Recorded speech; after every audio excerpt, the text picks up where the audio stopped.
Sooner Scoop HD.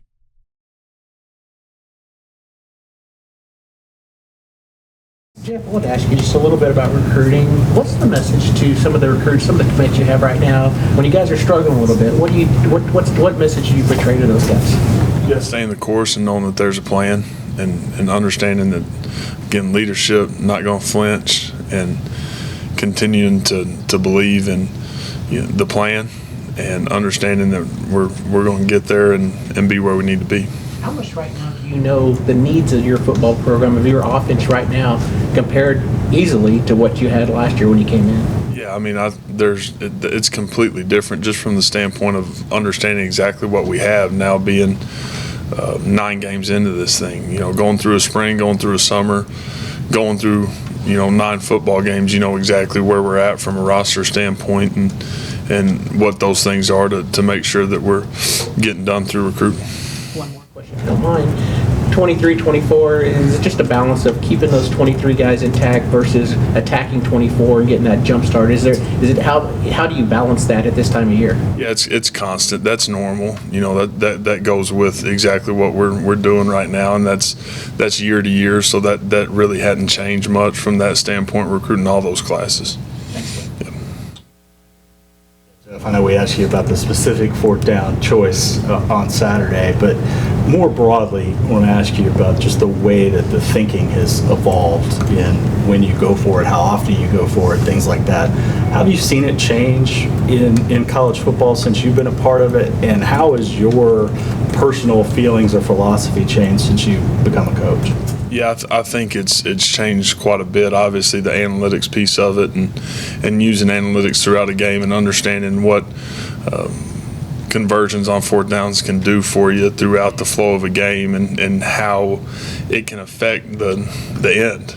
And so just with that understanding and that information, I think guys are a lot more aggressive than they've ever been, a lot more calculated than it's ever been from that standpoint. So for us, the fourth down that we don't convert, that at the end of the day, man, that's going to create confidence or not create confidence to be able to go for them. And so we've got to convert.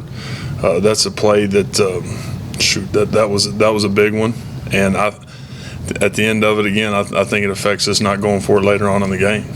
How do you balance that, what the analytics tell you versus just sort of that gut feeling and the way the game's flowing? And again, I think a bunch of that is how Coach V feels about it. We've got to do a great job of converting, so it creates confidence for him to say, all right, let's go for this thing. Hey, you're 4 downs here, whatever it is. So that's our job offensively, is to convert in those situations so that you have an opportunity to go do it again. Sticking with that, how has your relationship with the analytics end of it kind of evolved over the years from when it first got introduced, and you've really been in this as it's taken shape? Well, there's just constant information, and there's constant situational football that you're able to, hopefully learn lessons, Monday through Friday that normally maybe you weren't able to because you just weren't able to have all the information that you have now. And so I think that's a huge part of it when you're talking about situational football. I mean, he's been a guy, seemingly you guys just find ways to get the ball in his hands and make him that playmaker. What's made him the right guy for that, and how have you, I guess, maybe evolved the playbook in the ways of just finding opportunities to do that? He's created value for himself, and created value for us, just from the standpoint of being a ball in hand guy and doing things, again, getting the football in his hands behind the line of scrimmage. Guy plays really tough. He's got great balance. He's got really good game speed. So we'll continue to keep him involved. Justin Parham. Jeff, appreciate your time. You guys have a pair of one-possession losses this season. I'm sure there's a lot that goes into winning 50-50 games, but just curious to know, what do you think is the most defining trait of a team that's able to continuously find ways to win those toss-up games?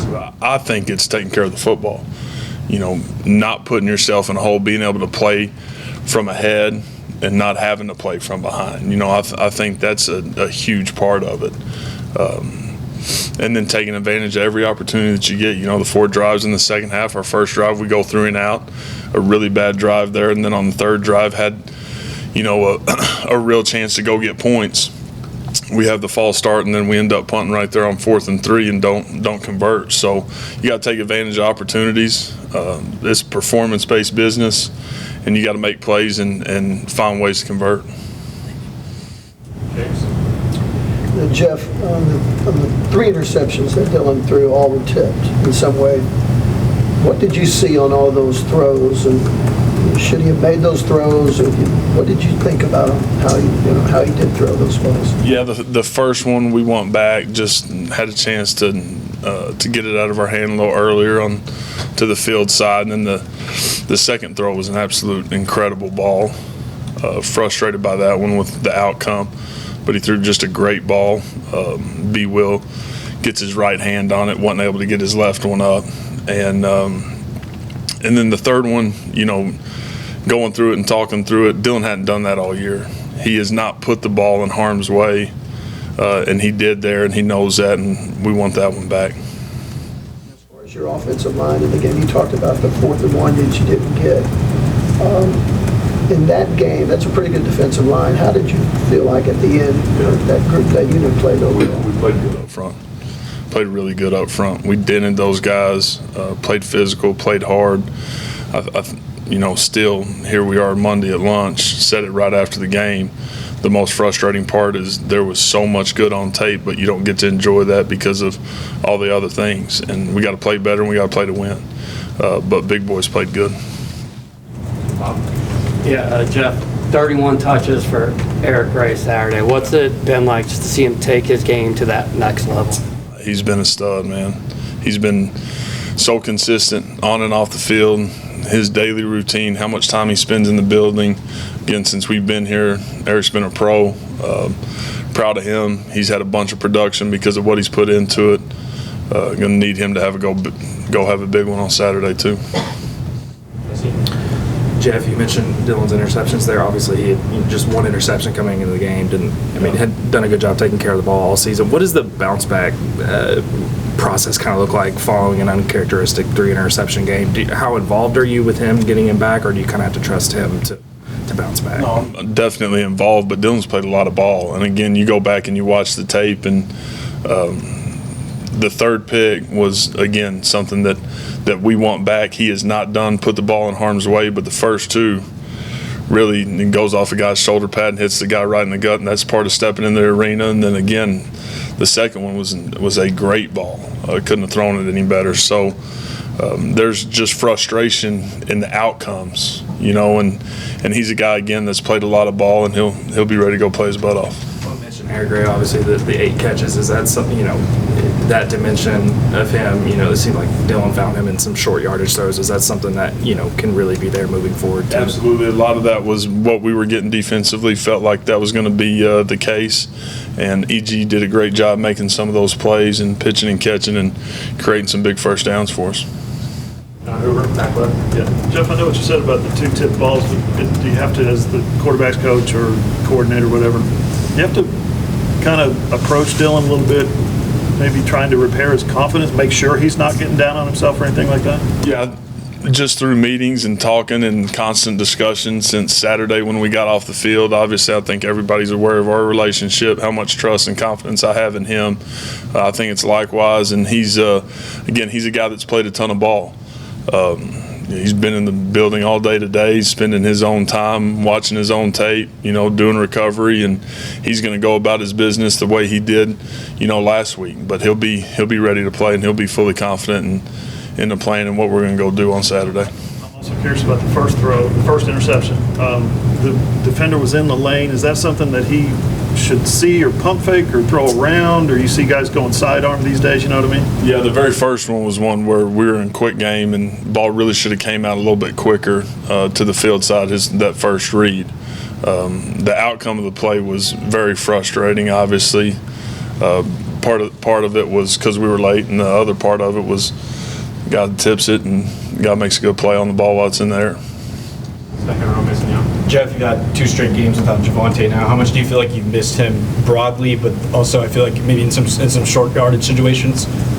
Yeah, we're ready to have him back. We need to get him back. He's feeling good, doing good, so we'll see how he progresses this week, but need him back. Okay, Austin. Jeff, you went back to that mass substitution there in the first half. What do you continue to see from some of those looks, and how is that, I guess, through the last 2 games, helping some of those younger guys? Yeah, just again, those guys have done a good job. They've worked themselves into trying to create a role for themselves. They've done a good job when they've gotten on the field. So just looking to continue to give them more and give them opportunities to go execute. Yeah, Jeff, I know that penalties have been an issue at times for this team on both sides of the ball.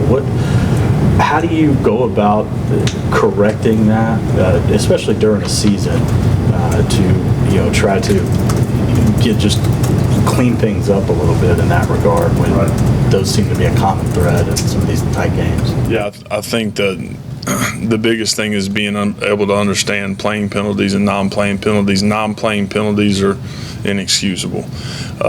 When you're playing 75 plays a game and you're playing center and you're battling every single snap and your right hand slips high one time and you get a call, those are things that happen in the flow of a football game that you don't like and you don't want, and you're coaching to correct it constantly.